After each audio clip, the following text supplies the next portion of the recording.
De notre temps, l'éducation était meilleure, on respectait les parents et les mariages duraient toute la vie.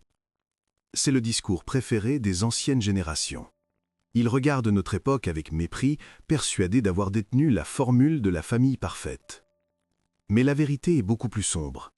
Si nous sommes aujourd'hui une génération d'adultes anxieux, épuisés ou bloqués dans des relations abusives, ce n'est pas parce que nous sommes fragiles. C'est parce que nous sommes le résultat direct de leurs choix éducatifs. Bienvenue sur le mythe familial. Aujourd'hui, nous allons détruire le mythe de l'éducation à l'ancienne. Nous allons comprendre comment la famille traditionnelle a été conçue comme une usine pour fabriquer des garçons rois intouchables et des femmes programmées pour tout supporter en silence. L'usine à garçons rois. Tout commence dans l'enfance, par une différence de traitement qui semble inoffensive.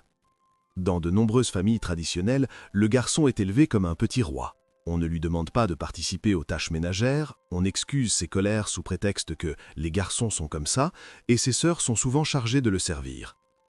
Inconsciemment, on lui apprend que son confort passe avant celui des femmes de la maison et que ses émotions, même violentes, sont toujours justifiées.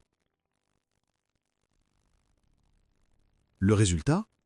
20 ans plus tard, ce petit garçon devient un adulte émotionnellement immature. Un homme incapable de gérer ses frustrations, qui attend de sa future femme qu'elle remplace sa mère et qui considère que le foyer lui est dû. L'éducation à l'ancienne n'a pas fabriqué des hommes forts. Elle a fabriqué des maris toxiques. Le conditionnement au sacrifice. Pendant ce temps, que fait-on aux petites filles ? On les dresse. Dès le plus jeune âge, on leur apprend à être douces, silencieuses et accommodantes. Si un garçon les brutalise à l'école, on leur dit « c'est parce qu'il t'aime bien ». On normalise la violence comme une forme d'affection. On leur enseigne que la valeur d'une femme réside dans sa capacité à pardonner, à garder la famille unie et à supporter les défauts des hommes. On les programme pour devenir les centres de rééducation d'hommes brisés. On les convainc que si leur mariage va mal, c'est parce qu'elles ne font pas assez d'efforts. Le mensonge des mariages qui duraient. C'est ici que le mythe s'effondre. Les anciennes générations se vantent de n'avoir jamais divorcé, mais ces mariages ne duraient pas grâce à l'amour ou au respect, ils duraient grâce à la résignation.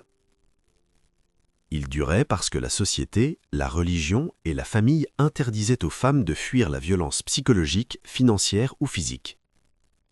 Aujourd'hui, quand une femme décide de quitter un mari toxique ou un garçon roi, la famille s'insurge. On lui demande de ravaler ses larmes pour sauver les apparences, exactement comme le faisaient nos grands-mères. Nous ne sommes pas la génération qui a détruit la famille. Nous sommes la génération qui refuse de perpétuer le traumatisme. Refuser d'élever un garçon roi, refuser de dire à une petite fille que son devoir est de souffrir en silence, c'est briser une chaîne millénaire. Les mariages d'aujourd'hui se brisent plus souvent, oui, mais c'est parce que nous avons enfin décidé que la paix de l'esprit valait plus cher qu'une jolie photo de famille truquée. Abonnez-vous à la chaîne pour continuer de déconstruire les mythes familiaux et à très vite.